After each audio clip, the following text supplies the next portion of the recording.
ആശ്വാസത്തുരുത്തുകൾ ഉണ്ടായിരിക്കണം, സ്നേഹത്തുരുത്തുകൾ, സംവാദത്തുരുത്തുകൾ, ഡയലോഗ് നടന്നുകൊണ്ടേയിരിക്കണം. അഭിമുഖങ്ങളും സംവാദങ്ങളും വ്യക്തിയെ കണ്ടുമുട്ടിക്കൊണ്ടേയിരിക്കണം. രാജ്യങ്ങൾക്കിടയിൽ യുദ്ധമുണ്ടായ സന്ദർഭത്തിൽ ഒരു ഹിന്ദി കവിയുടെ വരികൾ ഞാൻ ഓർക്കുന്നു. രാത് സേ രാത് തക് ബാത് ചലേ, രാത്രി മുതൽ രാത്രി വരെ സംസാരിച്ചു കൊണ്ടേയിരിക്കുക. ആഖിർ തക് മുലാഖാത്ത് ചലേ, അവസാനം വരെ പരസ്പരം കണ്ടുകൊണ്ടേയിരിക്കുക. പരസ്പരം കണ്ടുമുട്ടണം, പരസ്പരം സംവദിക്കണം. ലോകത്ത് മാനവരാശി നേരിടുന്ന സകല പ്രശ്നങ്ങൾക്കുമുള്ള പരിഹാരം അതാണ് എന്ന് ഞാൻ വിശ്വസിക്കുന്നു. ഊഷ്മളമായിട്ടുള്ള സമാഗമങ്ങളും സംവാദങ്ങളും സംഭാഷണം എല്ലാം സഹകരണം, സാഹോദര്യം, സ്നേഹം എല്ലാം കൊണ്ടാണ്. സന്മനോഭാവം, സന്മനസ്സ്, ഇങ്ങനെയുള്ളതായ പോസിറ്റീവായ കാര്യങ്ങളെ ഉണർത്തണം. കൂടിയിരിക്കാനുള്ള മനസ്സ് ഉണ്ടായിരിക്കണം. അതിനെപ്പോഴും കെടാതെ സൂക്ഷിക്കണം. ശൂന്യാകാശത്തേക്ക് പോകാൻ വേണ്ടിയിട്ട് വാഹനങ്ങൾ ലോകത്തെ പല രാജ്യങ്ങളും ഒരുക്കി വെക്കുന്നൊരു കാലത്ത് ഭൂമിയിൽ സഹജീവിയോട് പെരുമാറാൻ ഇപ്പോഴും പഠിക്കാത്ത മനുഷ്യൻ, ഇപ്പോഴും സഹജീവിയുടെ ചോര വാരുന്ന പണി നിർത്തിയിട്ടില്ലാത്ത മാനവൻ, അവൻ ആകാശത്തേക്ക് പോകാൻ ഒരുങ്ങുകയാണ്. ആകാശത്തെ ഗ്രഹങ്ങളും ഉപഗ്രഹങ്ങളും താരാപഥങ്ങളും ക്ഷീരപഥങ്ങളും ഉൽക്കകൾ, കൊള്ളിമീനുകൾ, വാൽനക്ഷത്രങ്ങൾ ഒന്നും പരസ്പരം കൂട്ടിമുട്ടുന്നില്ല.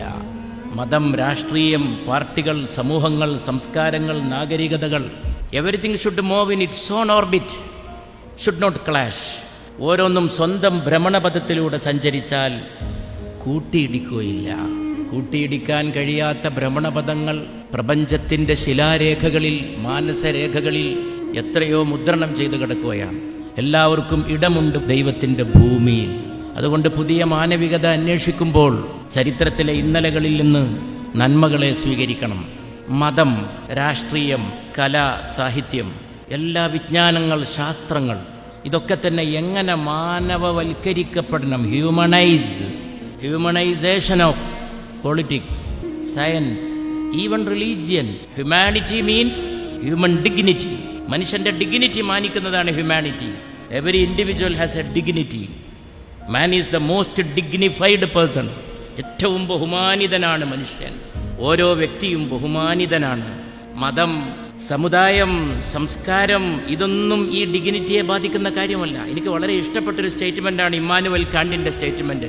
മാൻ is the measure of everything. മനുഷ്യനാണ് എല്ലാറ്റിൻ്റെയും അളവുകോൽ. Nothing more and nothing less എന്ന് ഞാൻ കൂട്ടിച്ചേർക്കുന്നു. Man is the measure of everything. എല്ലാറ്റിൻ്റെയും മനുഷ്യനെ കൊണ്ട് അളക്കുക. സയൻസ് മനുഷ്യത്വത്തെ കൊണ്ട് അളക്കണം. താൻ കൊണ്ടു നടക്കുന്ന മതം മനുഷ്യത്വത്തെ കൊണ്ട് അളക്കാനാണ് യേശു നിരന്തരം ഉണർത്തിയത്. ഏറ്റവും നല്ല മനുഷ്യനാരാണെന്ന് ചോദിച്ചു തിരുനബിയോട്. അവിടുത്തെ മറുപടി വളരെ ലളിതമായിരുന്നു. വാക്കുകൊണ്ടോ പ്രവൃത്തി കൊണ്ടോ മറ്റൊരാളെ നോവിക്കാത്തവൻ എന്ന്. മറ്റുള്ളവനെ ആദരിക്കാൻ പഠിക്കണം, വൈവിധ്യത്തെ ആസ്വദിക്കാൻ പഠിക്കണം. വ്യത്യാസത്തെ അംഗീകരിച്ചാൽ മാത്രം പോരാ. സഹിഷ്ണുത എന്നൊക്കെ പറയുന്നത് അത്ര ശരിയായ വാക്കല്ല. സഹിഷ്ണുത വേണമെന്നാണ് പറയുന്നത്. ടോളറൻസ്, സഹിക്കുക. സഹിച്ചാലൊന്നും പോരാ, ബഹുമാനിക്കണം. വ്യത്യാസത്തെ റെസ്പെക്റ്റ് ചെയ്യണം. ഞാനതിനെ ആദരിക്കുന്നവനാവണം. വേഷം, ഭാഷ, മതം, സംസ്കാരം, ചിന്താരീതി അഭിമാനത്തോടെ കൊണ്ട് നടക്കാം, പക്ഷേ ബഹുമാനിക്കാൻ കഴിയണം. എല്ലാ സംസ്കാരവും അടിസ്ഥാനപരമായി സമ്മിശ്രമാണ്. Every culture is essentially and basically composite. ഒന്നും ഏകശിലാഖണ്ഡമല്ല. ആ രീതിയിലുള്ള ഒരു പുനർവ്യാഖ്യാനം ഉണ്ടായിരിക്കണം. സമദാനി സാഹിബിനോടുള്ള ഒരുപാട് സ്നേഹം ഒരിക്കൽ കൂടെ.